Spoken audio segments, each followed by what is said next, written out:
জঙ্গলে সাদা লজ্জাবতী গাছের শিকড় খুঁজতে গিয়ে শিবলিঙ্গের দর্শন। পূর্ব মেদিনীপুর জেলার রামনগর বিধানসভায় রামনগর 1 ব্লকের ঝাউগেরিয়া মৌজার একটি জঙ্গলে সাদা লজ্জাবতী গাছের শিকড় খুঁজতে গিয়ে জঙ্গলের ভেতর দর্শন পাওয়া গেল শিবলিঙ্গের। প্রত্যক্ষদর্শী সূত্রে জানা যায়, দুই বন্ধু যখন লজ্জাবতীর গাছ খুঁজছিল তখন একটু সাদা লজ্জাবতীর গাছ দেখতে পায়। সেই গাছটির শিকড় নেওয়ার জন্য গাছটিকে তুলে নেয়। তখন দেখতে পায় কৌটোর মতো কালো রঙের কি আছে। যখন ভালোভাবে দেখতে পায় সেই কালো অংশটির মাথায় বেলপাতা অঙ্কন অবস্থায় আছে। তখন তার দুই বন্ধু পাশাপাশি এলাকায় গিয়ে বললে এলাকার অনেকে দেখতে আসেন। আসার পর দেখেন কালো অংশের উপর বেলপাতা আঁকা শিবলিঙ্গ। এলাকার মানুষ দেখতে পেয়ে ব্রাহ্মণ এনে পুজো করেন। ঘটনাটি ঘটেছিল গত রবিবার দুপুর 12টার দিকে। এলাকাবাসীর মতে শিবলিঙ্গ দর্শন পাওয়া গেছে। ওইখানে একটা মন্দির তৈরি করার পরিকল্পনা করেছে এলাকাবাসী। লিঙ্গ দেখতে পেয়ে এলাকাবাসী খুশি এবং আনন্দিত, যদিও আমাদের প্রতিনিধি এর কতটা সত্যতা যাচাই করেননি। প্রথমে দেখলেন, কিভাবে দেখলেন? প্রথমে দেখা বলতে আমি দীঘাতে একটা কাজে গেছিলাম, কাজের থ্রুতে। তো সেখান থেকে আমি আমার একটা বন্ধু আছে জ্যোতি সামন্ত, তো উনি আমাকে ফোন করে আমাকে ডাকেন যে একটু যাবো একটা জায়গা, একটা শেকড় আনতে যাব। কিসের শেকড়? না সাদা লজ্জাবতী গাছের শেকড় লাগবে, শেকড় আনতে যাবো। আমি ঠিক আছে, যেহেতু আমি আসতে পারবো না বলে হঠাৎ কী মনে হলো আমি জানি না, দিয়ে আসলাম। এসে তারপরে আমি যখন আসি বাগানে, মানে রামনগরে যাই, রামনগর থেকে আবার ঝাউগড়িয়াতে এসছি। তো আসার পরে জঙ্গল, মানে সেখান থেকে জঙ্গলে এসছি মানে খুঁজতে। ওদের খোঁজার পরে মানে জঙ্গল মানে জোকও যেরকম পোকামাকড় আছে, সাপও আছে, ভয়ও লাগছে। তো মানে আরও আমার সঙ্গে 2-3 জন ছিল, এসেছিলো ওই জঙ্গলের সঙ্গে, ঠিক আছে। রিন্টুদা আরও একজন এসেছিলো, নামটা জানি না। তো 3 জন ঢুকেছি জঙ্গলে। তো মাঝখানে আমরা পেয়ে গেছি, যে শেকড়টা নেওয়া সেটা আমরা পেয়ে গেছি। তারপরে হঠাৎ মানে আমার কাছে লাগলো যেন হচ্ছে একটা রাস্তা, একটা দিয়ে মানে আমার কাছে রাস্তা একটা পরিষ্কার রাস্তা, যেন আমি ওই রাস্তা আমাকে মানে নিয়ে চলে যাচ্ছি, মানে আমি চলে যাচ্ছি ওইদিকে। তো দেখি দিয়ে ওইখানে মানে ওইখানে এসে গেছি।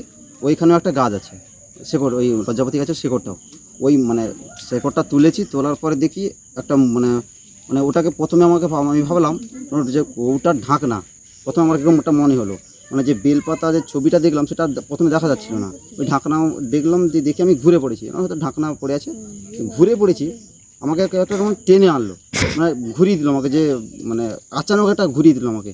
দেখি তখন বেলপাতাটা, মানে একদম যে বেলপাতা লিঙ্গ, মানে শিবের ওপর বেলপাতাটা ফুটে উঠলো, মানে যে বেলপাতা। তখন আমি কাছে গিয়ে দেখলাম গোটা জঙ্গল আছে, তো তাকে মানে হাত দিয়ে আমি পরিষ্কার করার পরে ভালো করে দেখলাম, তো মানে শিব মানে প্রভু এসে, মানে আমাদের বাবা এসছেন। তো এসে আমি তখন মানে আমি যখন হাতটা দিয়েছি, মানে বেলপাতাটা দেওয়ার পরে বেলপাতাটা যখন আমি দেখছি, মানে শরীরে একটা মানে কেমন একটা হয়ে যাচ্ছে, মানে আমি নিজে বলে বোঝাতে পারবো না যে কী হয়ে যায় শরীরটা। তখন আমি আমার যে 2 জন এসেছিলো দাদা, তাদেরকে আমি বলি যে দাদা, এখানে একটা শিবলিঙ্গ এসছে, মানে ফুটে উঠেছে, কেমন লাগছে, মানে উঠেছে, তো একটু দেখো। তো দাদারাও এলো, বললো হ্যাঁ, তো শিবলিঙ্গ উঠেছে। তারপরে এসে দেখি, তারপরে গ্রামবাসীকে খবর দিই যে এখানে একটা মানে মানে দেখতে পাই। তো সবাইকে ডাকার পরে দেখার পরে যে না, তো একদম বাবা এসছেন এখানে। কে চাইছেন? আমি চাইছি এখানে, তো যখন বাবা এসছেন কিছু গ্রামবাসীরা, আমি তো জানি না, আমার বাড়ি তো এখানে নয়, তো গ্রামবাসী যদি বলে এখানে মন্দির প্রতিষ্ঠা করবেন, তো করবেই, এখানে তো করতে তো হবেই। সাহায্যের হাত বাড়াবেন আপনি? হ্যাঁ, আমি তো যদি ভগবান চেয়েছেন, তো আমি এখানে আসতে পেরেছি ওনার জন্যই, তো করতে তো হবেই। নামটা আপনার? আমার নাম হচ্ছে সন্দীপ মাইতি। সবাই গিয়ে বললো যে সেখানে মহাদেব দেখা দিয়েছে। দিয়ে আমরা সব এসে লোটা টোটা তুলে ঠাকুর দেখে আমরা মনে করছি যে আমাদের ঝাউগড়িয়াতে যদি একটা মন্দির হয়, আমরা সবাই শুশ্রূষা করব। আর আমার এখানে ভালো হয়েছে, আমাদের এখানে দেখেছি, তো আমাদের খুব ভালো লেগেছে। খুশি আপনারা? হ্যাঁ, আমরা খুশি। পূজা করতে চাইছেন? হ্যাঁ, আমরা পূজা করব। আমাদের ঝাউগড়িয়ায় থাকলে আমাদের খুব আনন্দ হবে। মন্দিরও বানাতে চাইছেন? হ্যাঁ হ্যাঁ। নামটা আপনার? রেণুকা সামন্ত। ঘটনাটা কি ঘটেছে এখানে, কিভাবে জানলেন আপনারা যে এখানে শিবলিঙ্গের মতো আর কিছুটা একটা দেখা যাচ্ছে, যদি কিছু বলেন? বললাম তো, আমি ঘরে থাকি, এরা এসেছিল, এই কি এর মায়ের পা কি ফুলে যাচ্ছে, সাদা লজ্জাবতী গাছ দরকার। সে খুঁজে কোথাও পাইনি, যে খুঁজে বললো একটা বাগানে আমি কাজ করছিলাম, সেই বাগানে গাছটা আছে, চলে যাও। সে বললো সে তো জঙ্গল একবারে, তার ভিতরে যাবে কে? না একটু লাঠিফাটি নিয়ে আপনারা দিনের বেলা একটু দেখুন। যে আমার ছেলে এলো আর এরা লোকজন এলো কিছু এসে, কিন্তু এখানে কেউ আসেনি, সব সেইখানে বসছে। তারা দুজন না তিনজন এসে খুঁজে একজন সেখানে দাঁড়িয়ে বললো হ্যাঁ সেইখানে একটা গাছ আছে।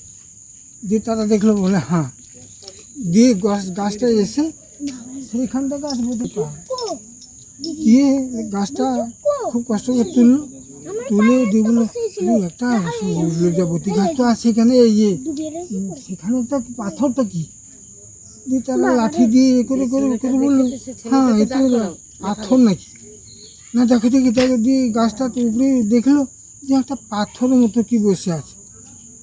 দিয়ে তারা সেই গাছটা নিয়ে চলে গেল, গিয়ে 2-4 জনকে ডেকে এনে তাদেরকে দেখালো, দেখি বলে হ্যাঁ একটা পাথর কি আছে।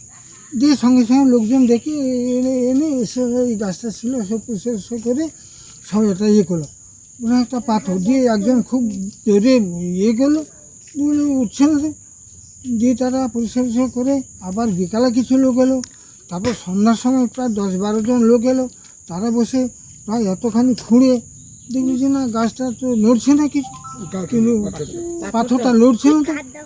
দিয়ে তারা সব চলে গেল। তারপরে সেই অবস্থায় আছে। দেখলাম তখন জায়গাটার আর ঠিকানাটা কি, কোন জায়গায় ঘটেছে এটা? এই জায়গাটা এটা ঝাউগিরিয়া, জাউগিরিয়া। নামটা আপনার? আমার নাম ভাস্কর সামন্ত, স্থানীয় বাসী। আমি এখানকার। বাবা বেরিয়েছেন আমরা মন্দির নির্মাণ করব, আর যারা কিছু হাত বাড়িয়ে দিতে পারেন তো ভালো। আমরা মন্দির করে যখন এসছেন বাবা, আমরা মন্দির করব, বাবার সেবা করব। দেখতে পেয়েছি যখন বাবাকে তো ফেলে দিতে পারবো না। কবে দেখলেন আপনারা? আমরা রোববার 12টার সময়,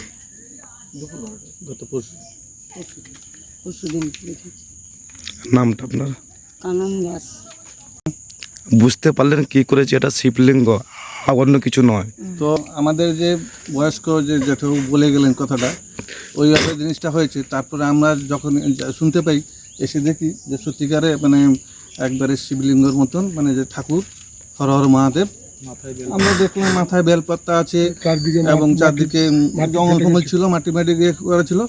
দেখলাম যে না সত্যিকারে একটা শিবলিঙ্গ আমরা চোখে দেখতে পেলাম।